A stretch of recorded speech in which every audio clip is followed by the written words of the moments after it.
โอเคหลังจากที่เราล็อกสมัครคอนแทคไปเรียบร้อยแล้วนะเอามาเบิ่งเงินอีหยังเงิน USDT ของเขาก็ถือตัดไปเรียบร้อยแล้วเมื่อกี้นี้300กว่าเหรียญนะถือตัดไปเรียบร้อยแล้วและเขาก็ได้1สมัครคอนแทคมาหลังจากเขาได้สมัครคอนแทคหรือเขาทำบริเออร์1บัญชีแล้วเขาจำเป็นจะต้องไปรุ่นลดเบ้นนะเพื่อจดเพื่อเอาไปซิงนะเพื่อไปจกสลากนะครับรถเบนซ์เนาะถ้ามาถึงเฮาโซ่เฮาก็ได้รถเบนซ์ตอนนั้นไปแบบฟรีๆเนาะการทำบริเออร์บ่ได้เสียอย่างเลยเพราะว่าเฮาจะได้ซื้อ ACT มาทุกวันนะนั่นเป็นกำไรกับกำไรเท่านั้นดังนั้นถ้าว่าเฮาเตรียมพร้อมแล้วเฮาก็ไปรุ่นเลยก็คือเฮาต้องไปจดทะเบียนผ่านทางเว็บไซต์เนาะคือ EMI Trader List เนาะ EMI Trader List เฮาจะมาในปุ่มนี้เนาะทำอีกเราจะมาในปุ่มนี้เนาะแล้วก็ปุ่มนี้เป็นปุ่มตรวจสอบทรัพย์สินของเขาเนาะโอเคเรียบร้อยแล้วเขาก็มาปุ่มนี้แล้วมากดอยู่เทิงพีเนาะกดอยู่เทิงพีเนาะ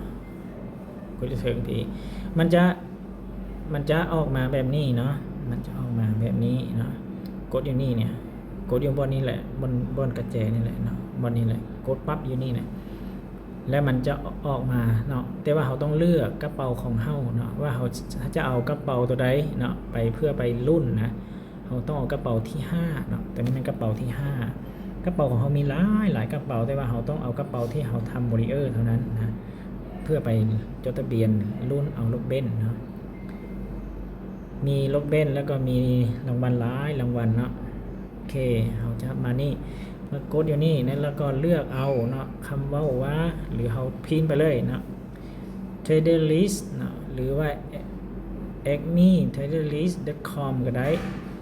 หรือว่าเขามาเลือกถ้าผู้ใดบ่ได้เลือกนะบ่ได้พิมพ์นะ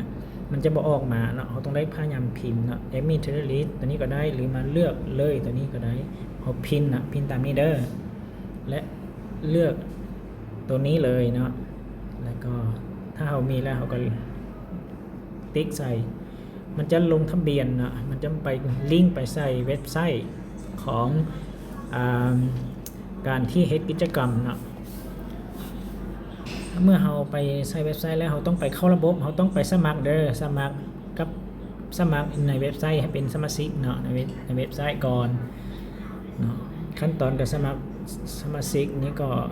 ข้าพเจ้าก็สิบ่ได้สอนรัดไปเลยเนาะเพราะว่าข้าพเจ้าสอนไปแล้วข้าพเจ้าก็สมัครไปแล้วหลังจากเฮามานี่นะมันจะบอกให้เฮารอทาสไว้นึงหลังจากที่มานี่แล้วเนาะกิจกรรมตัวนี้เลยเนาะเขาจะเข้าระบบเนาะเข้าระบบเขาก็ติ๊กใส่นี้เนาะเขาไปติ๊กใส่นี้เด้อติ๊กใส่นี้ติ๊กใส่นี้แหละติ๊กใส่นี้เนาะติ๊กใส่นี่เนาะติ๊กใส่นี่เนาะแล้วมันจะออกมาเนาะว่าเขาเข้าระบบหรือยังถ้าเขายังบ่เข้าระบบหมายความว่าเขายังไปเฮ็ดกิจกรรมบ่ได้อันนี้มันเขายังบ่เข้าระบบนะเขาจะเข้าระบบเขาก็ต้องมาสมัครหรือเข้าสู่ระบบอยู่รูปนี้เนาะแล้วก็ติ๊กใส่แล้วเขาก็ไปเลือกเอาระบบของเขาเนาะที่เขาจดทะเบียนไปแล้วไปนี่ติ๊กใส่นี่แล้วก็มาเข้าสู่ระบบในนี้ผ่านระบบ Google เนาะผ่านบัญชี Google นะหลังจากนั้นเขาก็มาผ่านบัญชี Google เนาะคือมันบ่ไปว่ะกดนะบัญชี Google มันนักเกินไปมันจะ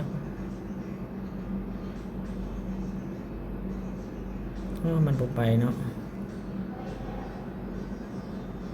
กรุณายอมรับเงื่อนไขถ้าบ่ได้อีหลีนะฮะเราจำเป็นต้องได้มามันบ่ได้อีหลีเนาะถ้ามันบ่ได้เราจะเฮ็ดจังไดเราต้องได้เข้าทางอีเมลเนาะใส่อีเมลนี่เลยเด้อแล้วต้องหากันรหัสOTP เนาะเป็นอย่างบล็อกเป็นอย่างบล็อกอีกแล้วถอย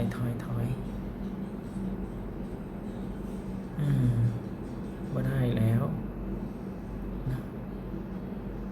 เราต้องไปผ่านทางอีเมลนะฮะอีเมลลองเบิ่งเด้ออีเมล อีเมลของเราต้องพิมพ์ใส่โลดเนาะอีเมลของเราผ่านอีเมลตัวนี้แล้วนะเราก็ต้องไปเข้ารหัส OTP เนาะ OTP เบิ่งได้มันจะส่ง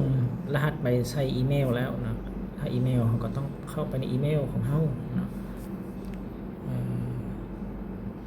อีเมลนี่อีเมลเทอร์ริสนี่เนาะอีเมลตัวนี้จะออกมาแล้วเนาะ717เนาะ399เนาะเอาอีเมลเอารหัสตัวนี้ไปใส่เนาะ717 399ลองเบิ้งนะยอมรับเข้าสู่ระบบได้บ่ได้เนาะมันต้องลักษณะว่าต้องยืนยันเนาะผ่านทางอีเมลเท่านั้นเนาะ Google บ่ได้เนาะบัญชี Google บ่ได้หลังจากเราได้มานี้แล้วเรามาติ๊กบนเก้านี้บนแจตัวนี้นะแล้วก็เอาไปเข้าสู่กิจกรรมนะกิจกรรมเนาะเบิ่งเด้อกิจกรรมมีอย่างใดมีหลายกิจกรรมอยู่ในนี้เนาะแต่ว่าเราต้องการรุ่นรถเบนซ์บ่แล้วก็ระยะนี้แม่นระยะที่เราต้องลงทะเบียนเนาะทำรุ่นรถเบนซ์นี่เนาะโอเคเราเบิ่งรายละเอียดนะกดเบิ่งรายละเอียดชื่อไว้ว่าเราจะต้องไปทางเว็บไซต์มาบ่ได้เด้อเราต้องผ่านทางกระเป๋าเมตามาร์ทเท่านั้นเนาะล็อกอินผ่านทางกระเป๋าเมตามาร์ทเท่านั้นเมื่อเราเข้าร่วมกิจกรรมไปเลยเนาะเบิ่งว่ารถเบนซ์ตัวนี้แล้วรุ่นรางวัลตัวนี้เลยยังบ่หมดอายุเนาะเราก็เลยกดเข้าร่วมกิจกรรมมันจะถามว่ากระเป๋าเมตามาร์ทของเจ้าแม่นยังเนาะเราก็ไปกระเป๋าเมตามาร์ทเลยเนาะและมันบอกว่าเจ้าจะเสื่อมต่อกระเป๋าเมตามาร์ทนำที่5นี้หรือบ่เนาะเมื่อกี้เขาอธิบายแล้วว่าเขาต้องการให้กระเป๋าตัวนี้เนาะไปเนาะจดทะเบียนเนาะเขาก็เลือกเลยเนาะถ้าว่าเขายังเลือกกระเป๋าบ่ถูกเนาะเขาก็สามารถเลือกกระเป๋าอื่นๆได้นะอยู่ในนี้นี่เลือกกระเป๋าอื่นๆได้แต่ว่าเมื่อเขาเลือกแล้วมันก็ออกมาแบบอัตโนมัติเพราะว่าเขาเข้าทางกระเป๋าเมตามาร์ทมาแล้วเนาะหลังจากที่ถูกแล้วกระเป๋าแล้วเนาะเขาก็เขียนใส่คันเลยว่าเขาก็ใส่ confirm เนาะไม่ต้อง reject เลยเนาะเขาใส่ confirm หลังจากนั้นมันจะถามให้เราว่า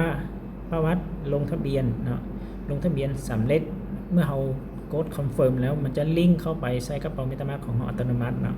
และกระเป๋าตัวนั้นจะลิงก์เข้ามาเนาะอยู่ในเว็บไซต์ในระบบจะตรวจสอบผ่านแล้วเขาเจ้าจะบอกให้เราว่าลงทะเบียนเรียบร้อยแล้วเนาะโอเคเดี๋ยวนี้มีทั้งเว็บ82คน82คนเขาอยู่ใส่ว่าเขาอยากเบิ่งเขาก็ได้อยู่ที่เนาะธรรมดามันก็เห็นเขาอยู่นี่นะมันหลายแล้วมาเห็นเขาเนาะแต่ว่ามันจะบอกว่าแต่ละเทื่อมันจะบอกว่าลงทะเบียนสำเร็จเนาะเลขทะเบียนสำเร็จเนาะกระเป๋าของเฮาเนาะทางท้ายนี้เนาะกระเป๋าของเฮาเนาะจะออกมาเนาะโอเคตัวนี้เป็นเลขกระเป๋าเมตามาร์ท address เนาะ 6x เนาะเป็นอย่างก็ 0x6a8 น่าจะเป็นกระเป๋าของเฮาตัวหน้าหรือตัวหน้าหรือตัวหลังนี่แหละเนาะเมื่อเฮาสำเร็จเรียบร้อยแล้วนะเฮาก็กลับมาเบิ่งกระเป๋าของเฮาถูกต้องหรือบ่เฮาก็กลับมาเลขกระเป๋าตัวนี้เนาะโอเคกลับมาเบิ่งดูนี่x เนาะเบิ่งนี่เมื่อกี้นี้ x 0เนาะ 0x เนาะ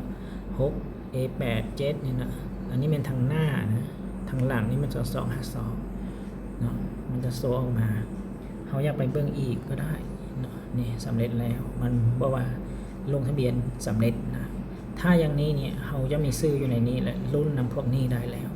เวลานั้นฮอดเวลาเนาะเพิ่นจะจกสลากเนาะถ้าว่าระบบตัวนี้แล่นนะจกได้เลขของเฮาก็ได้รับรางวัลตัวนี้ไปเลยโอเคเนาะเอาแค่นี้แหละสำเร็จทุกอย่างแล้ว